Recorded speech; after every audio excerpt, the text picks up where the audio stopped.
Hi everyone, welcome to my channel. I am Simran Sahani and आज मैं आपको कराऊंगी क्लास 10 पॉलिटिकल साइंस का चैप्टर पावर शेयरिंग के एमसीक्यू क्वेश्चंस। आज हम यहाँ पे बहुत सारे एमसीक्यू क्वेश्चंस करने वाले हैं। These MCQ questions are hand picked by me, यानी कि मैंने एक एक लाइन से आपकी बुक के एमसीक्यू क्रिएट करके यहाँ पे आपको जो है प्रोवाइड कर दिए हैं। नाउ योर टास्क इज कि आप इस वीडियो को पूरा देखो और सारे के सारे एमसीक्यू क्वेश्चंस को साथ के साथ नोट डाउन करते रहो। एंड अगर आपको इस एमसीक्यू क्वेश्चंस के पीडीएफ चाहिए, प्रिंट आउट्स निकलवाने हैं, तो उसके लिए मेरी इंस्टाग्राम आईडी का लिंक दिया है, वहां पे जाके आप इनको डाउनलोड करके इनका प्रिंट आउट भी निकलवा सकते हो। So let's start our MCQ marathon. अगर आपको आंसर्स आते हैं तो आप मुझे कमेंट सेक्शन में डेफिनेटली कमेंट करके बताना। I will be telling you answers also, तो आप लोगों का रीचेक हो जाएगा अगर आपको ऑलरेडी आते हैं। एंड अगर पावर शेयरिंग चैप्टर अभी तक नहीं पढ़ा है मेरे चैनल से, अगर अभी तक पावर शेयरिंग चैप्टर नहीं पढ़ा है, तो डिस्क्रिप्शन बॉक्स में लिंक दिया है, 30 minutes video. Chapter would be crystal clear, go and watch it. Class 10 SST, class 10 English and सभी के MCQ question, class 10 science MCQ question, everything is there on my channel. You can go and check out the description box. तो बिना time waste करे start करते हैं अपनी MCQ marathon. तो the पहला question is Belgium shares border with which countries? कौन कौन सी कंट्रीज के साथ बेल्जियम अपने बॉर्डर को शेयर करता है? Option A France, Netherlands, Germany, Luxembourg. Option B Britain, France, Scotland. Option C France, Netherlands, Britain, Luxembourg, या फिर option D France, Britain and Germany. अगर आपको आता है तो जल्दी बताओ, बट इसका करेक्ट आंसर क्या है? ये ऑप्शन ए। फ्रांस से भी करता था, नीदरलैंड से भी, जर्मनी से भी, लुक्समबर्ग से भी, और यही रीजन था कि वहाँ पे इतनी सारी लैंग्वेजेस के लोग रहा करते थे। फ्रेंच स्पीकिंग भी थे, डच भी थे और जर्मन स्पीकिंग भी थे 1%। That is the only reason. जब बॉर्डर लग रहा था उसकी वजह से डिफरेंट लैंग्वेजेस के लोग थे। नेक्स्ट क्वेश्चन देखते हैं हम। Among the total population dash percentage live in the Flemish region? कितनी percentage of population Flemish region में रहती थी? Option A 10%, option B 56%, option C 9% या ऑप्शन डी 59%। तो the correct answer is option D 59%। आगे देखते हैं हम। Which language is spoken by the people living in the Flemish region? Flemish region के लोग कौन सी भाषा बोला करते थे? ए फ्रेंच, बी स्पेनिश, सी डच या इंग्लिश। तो इसी तरीके के क्वेश्चन आपको एग्जाम में आएंगे, तो do learn them by heart. तो कौन से लैंग्वेज के रहते थे? फ्लेमिश एरिया में डच स्पीकिंग रहते थे। आगे देखते हैं हम। Among the total population dash percentage live in the Wallonia region? तो वेलोनिया रीजन में कितनी परसेंटेज ऑफ पॉपुलेशन रहा करती थी?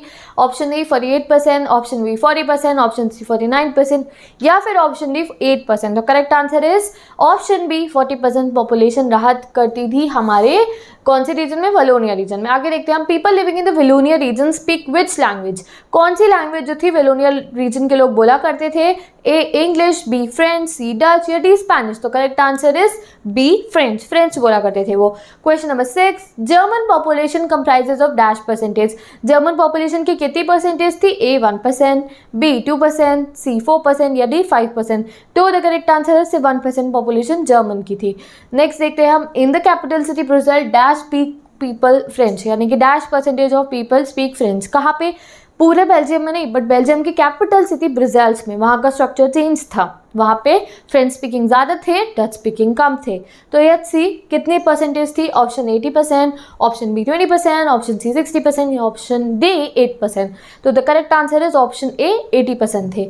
नेक्स्ट क्वेश्चन देखते हैं हम। Dash percentage are Dutch speaking in the capital city Brussels? कितनी percentage of population Dutch speaking थी कैपिटल सिटी ब्रुसेल्स में?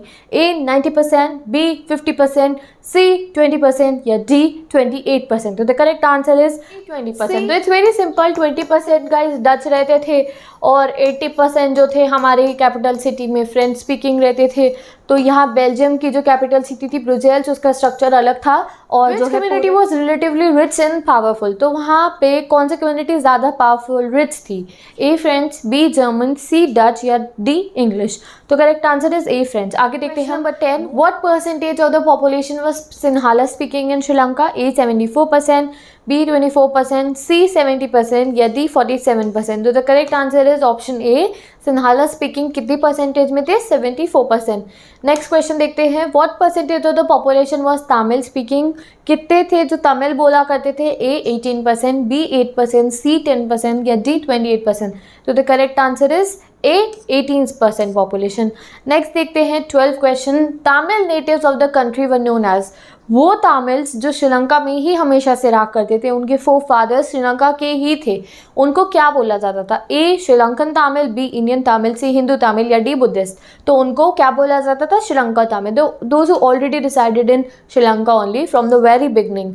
Question number 13, Tamil whose forefathers came from India as a plantation workers during colonial period are known as, यानी कि colonialism के time पे जब Britishers हमारे पे रूल कर रहे थे तो इंडिया के तमिलनाडु में से जितने तमिल्स जो श्रीलंका गए थे उनको क्या बोला जाता था वहाँ पे? ए श्रीलंकन तमिल बोला जाता था, बी हिंदू तमिल बोला जाता था, सी इंडियन तमिल बोला जाता था, या डी पार्ट मुस्लिम तमिल। तो ऑप्शन सी इंडियन तमिल बोला जाता था। आगे देखते हैं हम question number 14, Tamil were concentrated in which region? A north east, B south east, C north south, या डी ईस्ट। तो the correct answer is Sri Lanka Tamils were concentrated in the north and the east of the country. तो correct option कौन सा है? Option ए। Question number 15 देखते हैं, what percentage of population were Christian in Sri Lanka? कितनी population Christian थी श्रीलंका में? 8%, 17%, 7% या फिर 70%? तो the correct option is 7%। Next, most of the Sinhala speaking people were? Sinhala speaking people का कौन सा रिलीजन था? A Hindu, B Buddhist, C Muslim, या D Tamil? This you will tell me down in the comment section. आगे देखते हैं, most of the Tamils are, जो तमिल्स थे वो बेसिकली कौन थे? ए हिंदूज और Muslim, B Christian and Hindu, C Buddhist and Hindu, या फिर डी बुद्धिस्ट एंड मुस्लिम? तो करेक्ट आंसर इज ऑप्शन ए। जितने भी वहाँ पे जो तमिल्स थे दे वर बेसिकली और हिंदू थे या फिर मुस्लिम्स थे। अब हमारा नेक्स्ट टॉपिक शुरू हो जाएगा, मेजॉरिटेरियनिज्म इन द श्रीलंका, और सारे के सारे क्वेश्चन इसी टॉपिक के बेस पे होंगे। Each and every question if you will read the NCERT, अभी अगर आप एनसीईआरटी लेके बैठोगे इन क्वेश्चंस के साथ में तो यू विल फील लाइक कि एक एक जो आपकी लाइन है वहाँ से आपको एमसीक्यू दिखाई देगा। Let's see, Sri Lanka emerge as an independent country in? कौन से ईयर में श्रीलंका एक इंडिपेंडेंट कंट्री बनता है? ए 1948, बी 1984, सी 1944, या डी 1894? तो the correct answer is A option 1948। आगे देखते हैं हम, in which year an act was pass to recognise the Sinhala as an official language thus disregarding the Tamil? तो कौन से ईयर में पास हुआ था? ए 1965, बी 1956, सी 1995, या डी 1954? तो the correct answer is B 1956। आगे देखते हैं हम, What did the new constitution stipulated for? यानी कि जो न्यू कॉन्स्टिट्यूशन बनी थी श्रीलंका में वो क्या शो कर रही थी? A state shall protect and foster Buddhism, state को बुद्धिज्म को प्रोटेक्ट करना है एंड प्रमोट करना है। B state shall protect Tamil citizen को प्रोटेक्ट करेंगे। C state shall propagate Hinduism, Hindu को प्रोपेगेट करे, या D none of the following? तो correct answer is A option. यही एक रिसेंटमेंट का रीजन था, मेजोरिटेरिज्म फॉलो हो रहा था श्रीलंका में, दैट उन्होंने बुद्धिज्म को जो था बहुत प्रमोट करा एंड सिन्हाला स्पीकिंग वाली जो लैंग्वेज थी यानी सिन्हालास लैंग्वेज थी उसको ऑफिशियल भी कर दिया था। आगे देखते हैं हम, what was not included originally in the demand of the Sri Lankan Tamil? तो because of the majoritarianism Sri Lankan Tamil कुछ डिमांड करते हैं, तो इनमें से कौन सी डिमांड है जो उन्होंने नहीं करी थी ये आपको बताना है। Understand the question. A creation of Tamil Eelam state करी थी उन्होंने, यस उन्होंने तमिल ईलम मांगा था। Next, B equality in education and job, yes of course B option भी मांगा था उन्होंने कहा था कि उन्हें चाहिए एजुकेशन और जॉब में equality. C demand for Tamil as an official language, या a region D part regional autonomy? तो गाइज यू नो दैट जो है उन लोगों ने तमिल को ऑफिशियल लैंग्वेज वाला ऑप्शन जो था वो नहीं डिमांड करा था, तो option C is the correct one. अगर नहीं पता था तो इसको लर्न कर लो। आगे देखते हैं हम, by dash several political organization was made by the Tamils ने अपनी पॉलिटिकल ऑर्गेनाइजेशन बनानी स्टार्ट करती है इन विच ईयर? 1980s, 1970, 1869 या 1989? तो the correct answer is 1980s। अब आगे देखते हैं, political organisations were form demanding dash in northern and eastern parts of the Sri Lanka?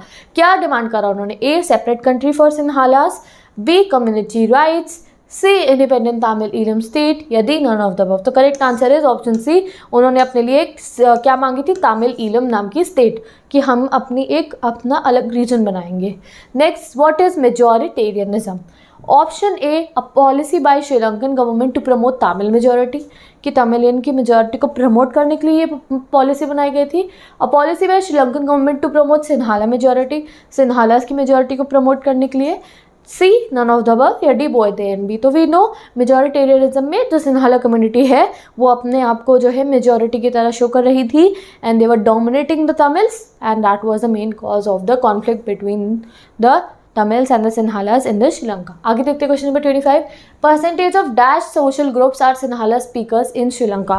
कितनी परसेंटेज है जो सिन्हाला स्पीकिंग है श्रीलंका में? तो ए 60%, बी 73%, सी 74%, सी 47% या डी 74%? तो correct answer is D 74%. This was kind of for your revision. आगे देखते हैं. अब हमने देखो मेजॉरिटेरियनिज्म इन श्रीलंका पढ़ लिया है. अब हम पढ़ेंगे टॉपिक अकोमोडेशन इन बेल्जियम. ठीक है, आगे देखते हैं हम. What was the method used by Belgium leaders? Belgium leaders ने अपनी जो है प्रॉब्लम को सॉल्व करने के लिए, कम्युनिटी का जो इतना सारा डिफरेंसेस थे उसे सॉल्व करने के लिए क्या सॉल्यूशन अपनाया?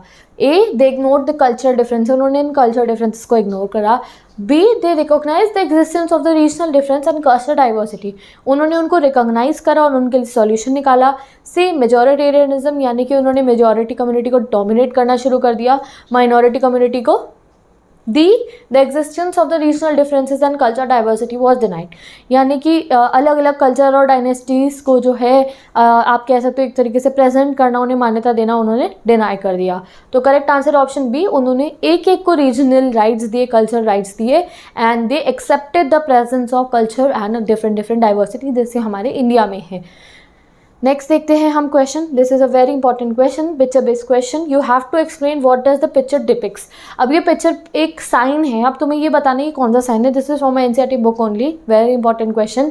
ए, name plate of house. B, hospital का साइन है. C, standard street address in Belgium, या फिर पब्लिक नोटिस. तो इसका करेक्ट आंसर है guys, this is a street address in Belgium. It is written in both languages, French also and Dutch also. Okay, आगे देखते हैं हम.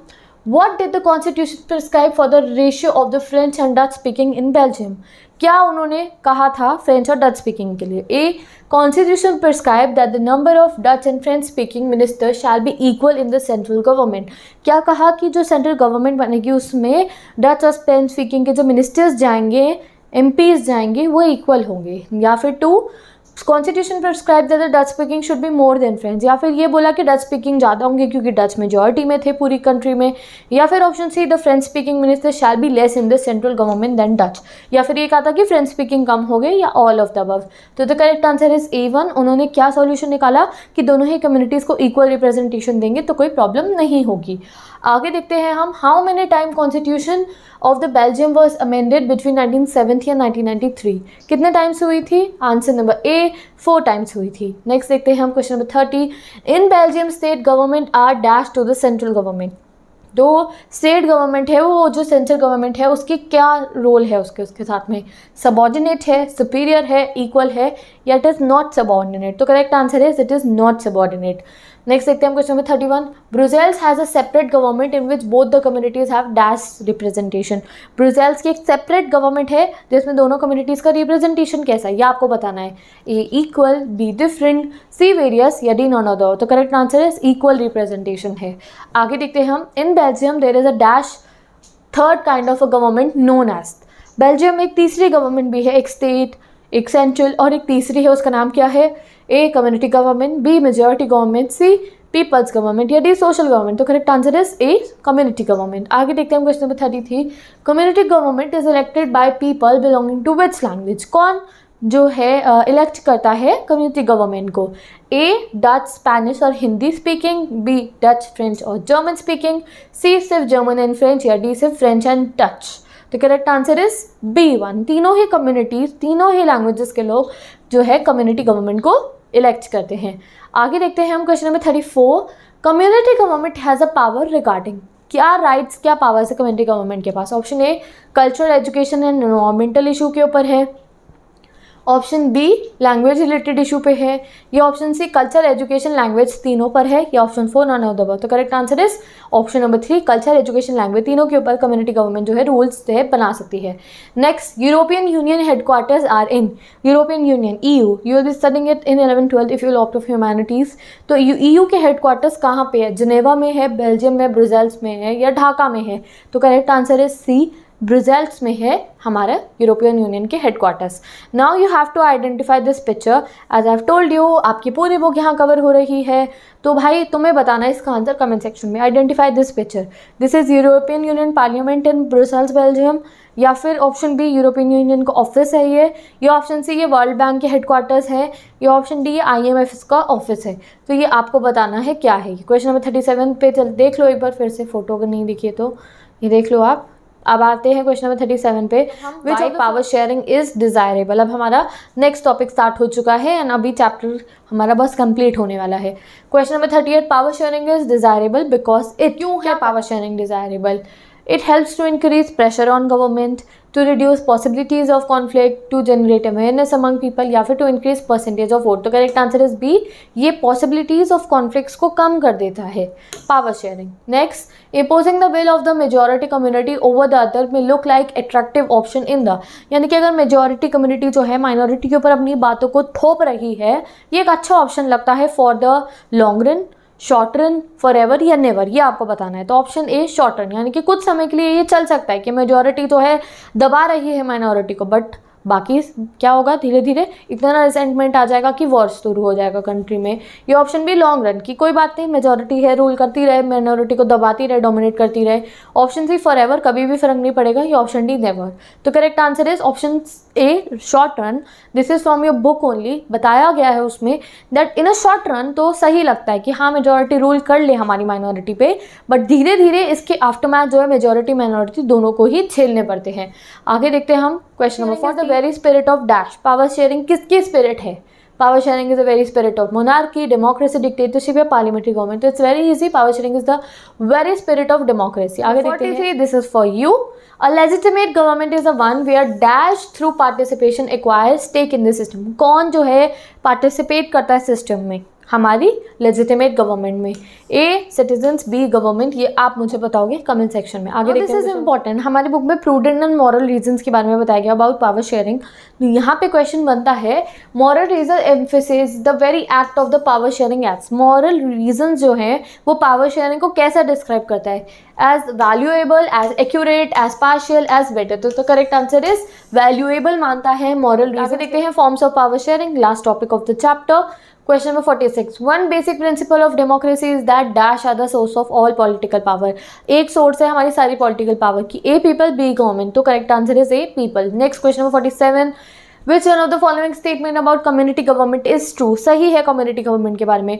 Power is shared among different organs of the government, power is shared among different governments at different level, power is shared by different social groups, या power is shared by 2 और more political parties. तो correct answer is C, तीनों ही languages के लोग उसमें होते हैं कम्युनिटी गवर्नमेंट में। Next, which one of the following system of power sharing is called check and balances. कौन सा होता है? Horizontal, federal, separation of powers, या फिर power shared among different levels. तो correct answer is horizontal, option A. आगे देखते हैं question number 49, which of the following statements about the coalition government is true. Coalition government के लिए कौन सी स्टेटमेंट ट्रू है? A power is shared among different organs, power is shared among governments at different levels, C power is shared by different social groups, या D power is shared by 2 or more political powers। तो correct answer is D, जब एक से दो political powers जो है या फिर पॉलिटिकल पार्टीज जो है इकट्ठे आके गवर्नमेंट बनाती हैं, जब किसी को मेजॉरिटी फॉर्म नहीं होती है तो कोलिशन गवर्नमेंट उसे कहते हैं, गठबंधन। आगे देखते हैं हम question number 50, power can be shared in modern democracies in the following form. कैसे फॉर्म में पावर शेयर हो सकती है? Among different organs of the government, among various levels, among different social groups, या ऑल ऑफ द अबव। तो correct answer is all of the above. Question number 51 देखते हैं, विच one of the following is not the aspect of federal division of power. का aspect जो नहीं है, A sharing of power among central and provincial local governments, division of power involving higher and lower level of governments, the constitution clearly lays down powers of different level of government, या फिर there is no vertical division of power। तो जो हमारा correct answer है that is D option. आगे देखते हैं हम, power is shared among different organs of the government such as. हमारे यहाँ पावर कितने ऑर्गन्स में शेयर होती है? Legislative, executive, judiciary, legislative, parliamentary and judiciary, prime minister, president and chief minister, या नॉन ऑफ द फॉलोइंग। तो correct answer is legislative, executive and judiciary में, and this is a system of check and balances, horizontal system. Question number 53 देखते हैं, ministers and government officials exercise power they are responsible to the.